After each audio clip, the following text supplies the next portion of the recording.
Renan, você falou muito sobre a forma como esse movimento que vocês criaram atuou ao longo dos últimos anos, né? E eu queria saber de você se é frustrante para vocês ver no poder hoje no país as principais autoridades que vocês combateram lá atrás. Sim, a nossa revolução deu errado. Quando eu falo revolução... Você consegue identificar por quê? Escolhas erradas. Eu estou atacando demais aqui o ex-presidente Bolsonaro, parece que eu nem tenho nada contra o atual mandatário do Brasil, né? E sim, ele é o nosso grande adversário político histórico, né? O PT, o Lula, nós surgimos enfrentando eles. E hoje eles estão de volta do poder. A gente precisa fazer uma leitura. Por que nós perdemos? Porque é uma guerra que nós perdemos. Por que o PT está de volta ao poder? Por que o PT concentra o poder da maneira como ele concentra? Por que o Centrão administra tudo? Por que você está falando de orçamento secreto e compra de votos ao redor do Brasil com a maior naturalidade possível? E por que as pessoas ficaram anestesiadas? E por quê? Vou trazer minha interpretação disso. Porque as pessoas trocaram a causa pela pessoa no momento errado. O fenômeno político histórico que redundou no impeachment da Dilma, que teve a Lava Jato como motor, ele culminou em determinado momento numa pessoa.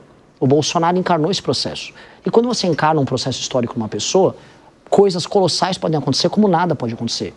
E as pessoas encarnaram num homem que era um homem fraco. Então o Bolsonaro, ele vendeu essas causas em troca do salvamento do filho dele, que é o Flávio. E as causas morreram. O balanço de poder que havia entre as ruas e o sistema estabelecido se alterou. E isso... Peraí, nós estamos pagando um preço. Concluir. Não, então você entende que a derrota não foi uma derrota da direita, foi uma derrota do Bolsonaro ou do bolsonarismo? Não. Assim, foi uma derrota de todos nós.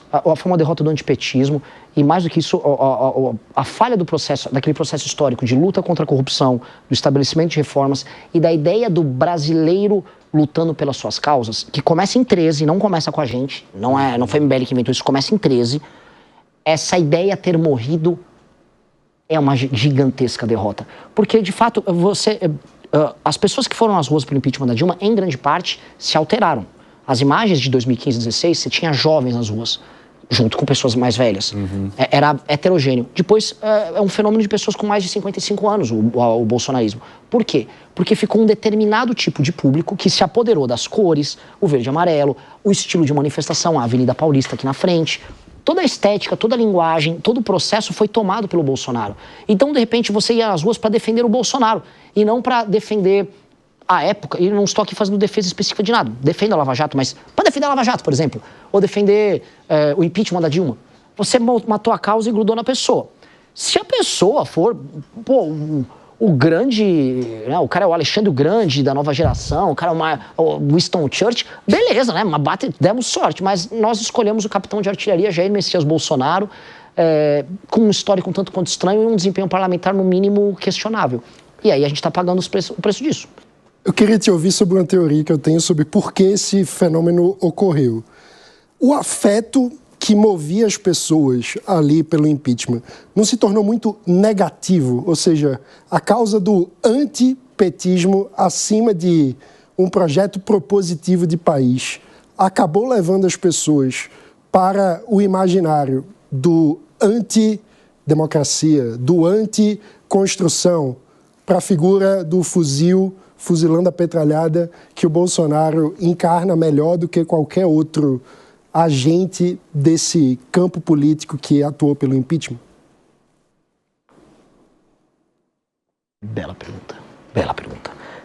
Também, mas não só, porque o Bolsonaro, ele também era uma afirmação. Ele era uma afirmação de um conjunto de valores que era jogado para debaixo do tapete, enquanto teatro, tá? Então o Bolsonaro era cristão, era patriota, era família. E, então quando você falava, vamos derrotar a petralhada, isso impunha também... chegou a nossa vez, o sistema, a mamata acabou, o Brasil vai mudar. Então, houve um surto de otimismo com o Bolsonaro. As pessoas votavam com o Bolsonaro negando o PT, mas elas também votavam no Bolsonaro afirmando sua família, afirmando, sou um homem hétero, isso, aquilo. E é legal, porque esse sentimento estava reprimido por décadas. Você não teve uma direita de verdade no Brasil por décadas. Então, houve uma afirmação, houve um elemento positivo. Só que é um elemento quase embrionário. Era um conjunto de bandeiras e de sensações. Não houve uma articulação disso em algo um pouco mais profundo. Vocês sabem quem articulou melhor isso? Vou falar algo aqui que é polêmico, vindo de mim, que eu acho ele um sujeito desprezível. O Marçal articulou melhor isso. O Marçal articulou um discurso de prosperidade para este mesmo público. É um discurso que envolve elementos dos interiores do Brasil, elementos neopentecostais, elementos de prosperidade, obviamente como um truque, mas ele já articulou esse elemento positivo melhor. Eu acho que o nosso problema, porque onde nós fracassamos como MBL ali naquele processo, as nossas causas enquanto negação, elas eram muito fortes, naturalmente, vamos prender o Lula, impeachment da Dilma, vamos prender os corruptos, legal. Também não vou ficar fazendo meia-culpa demais, porque a gente também defendeu reforma da Previdência, ninguém quis defender, a gente defendeu o PEC do teto. Você acha que houve exagero na caricatura do MBL, nos vídeos, na forma como os vídeos foram feitos, na maneira como vocês quiseram expor algumas incoerências da ideologia política, meio que de uma maneira sarrista? Isso também expôs vocês? Pode ser, mas era a única arma que a gente expunha. Eu já fiz muita meia-culpa disso, mas também, assim, se eu fosse aceitar essa crítica e falar assim, não, beleza, eu vou ser completamente olímpico, tudo bem, eu não seria ouvido. Então, na política, você também é ouvido pela sua capacidade de se impor. E se a nossa forma de se impor era sendo barulhento e provocativo, ok, as pessoas vão nos ouvir por causa disso. Porque no fim do dia, as pessoas vão te ouvir se você cavar o espaço. Eu ser meramente perfeito, regimental, olímpico e vou fazer todos os meus posts da maneira mais bonita e certinha, ok, vão me achar um chato e não vão votar em mim. Então, para eu estar no jogo, eu preciso entrar no jogo. Então, nós não temos nenhuma outra alternativa. A pergunta é por que o sistema político institucional brasileiro é tão fechado a ponto da gente precisar fazer isso o tempo todo para poder entrar. E aí entra a questão da gente estar montando um partido. O sistema político nosso, ele é completamente fechado para quem queira agir de maneira diferente. E nesse modelo diferente, então, de poder ser ouvido, de que maneira que aquela ação também, né, aquela situação envolvendo o Mamãe Falei gerou ruído nesse jeito de vocês? Qual das Mamãe Falei tem muitas polêmicas. Você está falando do áudio ou da... Eu estou falando do áudio envolvendo as ucranianas. O áudio dele, basicamente, gera um dano de imagem para ele, gerou um dano de imagem para nós. E aquele áudio a gente fez o que a gente tinha que fazer. Nós defendemos ele enquanto homem público, ele enquanto pessoa, mas falamos, o áudio foi horrível, porque o áudio foi ruim mesmo.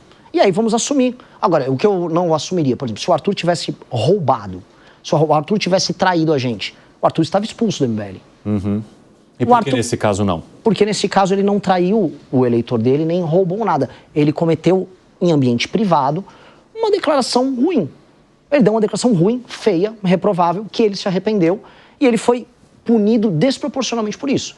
Ele perdeu um mandato, ele está 8 anos inelegível, ele que era um dos melhores parlamentares aqui de São Paulo, tinha um desempenho parlamentar bom, tinha aprovado 4 projetos de lei, estava o 3º ou 4º projeto de lei aprovado, e ele perdeu um mandato enquanto um colega dele, que era do Centrão, passou a mão no seio de uma deputada estadual e permaneceu lá.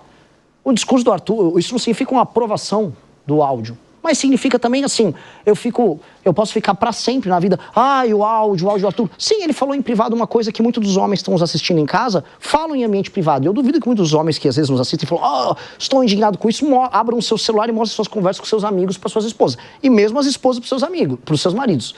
No privado, no ambiente privado, as pessoas cometem suas declarações privadas. E o Arthur não estava fazendo um discurso público, ele estava fazendo uma conversa privada. Reprovável, A, B ou C, beleza. Mas o Arthur foi um homem público exemplar e eu até fiquei famoso, eu virei meme porque eu joguei uma caneca, falei, defendam o Arthur.